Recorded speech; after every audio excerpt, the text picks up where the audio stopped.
Shalom saudara-saudari dalam Kristus. Hari ini kita bertemu lagi dalam program ROR TNI Malaysia. Hari ini saya ingin mengajak kita semua bersama-sama mendengarkan firman Tuhan yang telah dikongsikan oleh Pastor Chris yang bertajuk Lihat dan Hiduplah Secara Rohani. Untuk ayat pembukaan ialah dari kitab Amsal 16 ayat 25. Ada jalan yang disangka lurus, tetapi hujungnya menuju maut. Dalam Kejadian 13 ayat 14, Tuhan berkata kepada Abraham, "Sekarang angkatlah matamu, lihatlah dari tempat engkau berdiri itu ke sebelah utara dan ke sebelah selatan dan ke sebelah timur dan ke sebelah barat." Abraham tidak melihat pada dunia yang kelihatan. Dia sedang melihat dalam roh. Ianya mudah untuk difahami apabila kamu mempelajari Kisah Para Rasul 7 ayat 5. Ia berkata, "Dan di situ Allah tidak memberikan milik pusaka kepadanya, bahkan setapak tanah pun tidak, tetapi Dia berjanji akan memberikan tanah itu kepadanya menjadi kepunyaannya dan kepunyaan keturunannya, walaupun pada itu dia tidak mempunyai anak." Fikirkanlah tentang hal tersebut. Abraham tidak memiliki sekeping tanah itu langsung. Namun Tuhan berkata, "Aku akan memberikan tanah itu kepada kamu dan keturunanmu."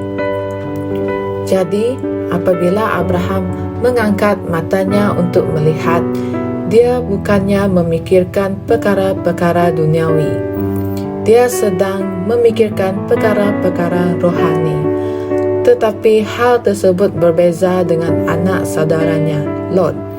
Apabila Lot diberi peluang yang sama, bacalah apa yang Alkitab katakan. Lalu Lot melayangkan pandangannya dan dilihatnya bahawa seluruh lembah Yordan banyak airnya. Dalam Kejadian 13 ayat 10. Lot telah dihanyutkan pemikirannya oleh kerimbunan dan kesuburan tanah itu. Apa yang dapat dilihat oleh mata fizikalnya. Ingatlah, Lot juga seorang yang benar, iaitu dalam 2 Petrus 2 ayat 7. Tetapi kerana dia tidak melihat secara rohani, dia membuat pilihan yang salah yang telah merosakkan hidupnya. Terdapat orang Kristian seperti itu hari ini yang membuat pilihan tertentu untuk orang lain memuji mereka. Tetapi pilihan mereka itu akan dan boleh membawa kemusnahan kepada mereka. Oleh itu, saya ingin berkata kepada kamu, janganlah membuat pilihan duniawi. Lihatlah dalam roh, dengan roh dan melalui roh. Biarkan roh membantu kamu untuk merealisasikan impian Tuhan yang ada di dalam hatimu. Lihat dan hiduplah secara rohani. Dengan cara itu, segala-galanya tentang hidupmu hanya akan mempunyai satu motif yang jelas, yaitu bagaimana untuk berterusan membawa kemuliaan kepada Yesus Kristus. Oleh itu, dalam membuat pilihan hidup, biarlah ia dibuat dengan hati yang suci, hati yang saleh, tanpa keinginan nafsu daging dan keinginan yang tamak. Sekarang marilah kita bersama-sama berdoa. Ya Tuhan, apa yang aku inginkan hanyalah untuk menyenangkan hatimu, berjalan dalam kehendak-Mu yang sempurna, serta melihat kehendak dan tujuan-Mu dibangunkan di bumi dan di dalam hati manusia seperti di syurga. Terima kasih atas kemuliaan-Mu dalam hidupku dan atas kesucian hatiku dalam melayani Engkau, kerana Roh-Mu menguduskan aku sepanjang masa. Dalam nama Yesus, amin. Untuk renungan tambahan, kita boleh membaca di Kolose 3 ayat 1 hingga 2 dan Matius 6 ayat 33. Sampai kita berjumpa lagi di renungan yang akan datang. Tuhan memberkati.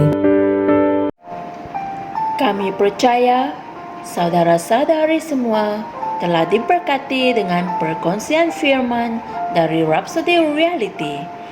Bagi sesiapa yang ingin menjadikan Yesus Kristus sebagai Tuhan dalam kehidupanmu, kamu boleh mengucapkan doa ini bersama dengan saya. Ya Tuhan Allah, aku mempercayai Yesus Kristus, Anak Allah yang hidup dengan sepenuh hatiku.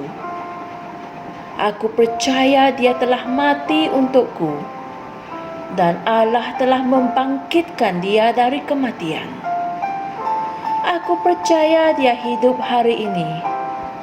Aku mengaku dengan mulutku bahwa Yesus Kristus adalah Tuhan dalam hidupku mulai dari hari ini. Melalui Dia dan di dalam nama-Nya, aku mempunyai kehidupan yang kekal. Aku telah dilahirkan semula. Terima kasih Allah kerana menyelamatkan jiwaku. Aku sekarang adalah anak Allah. Haleluya. Tahniah, sekarang kamu telah menjadi anak Allah. Untuk apa-apa sebarang pertanyaan atau untuk mendapatkan lebih banyak maklumat mengenai bagaimana untuk bertumbuh sebagai seorang Kristian, anda semua boleh hantar mesej di akaun Facebook kami atau email kami di tni.msia@gmail.com. Sekali lagi, tni.msia@gmail.com. Tuhan berkati Anda semua.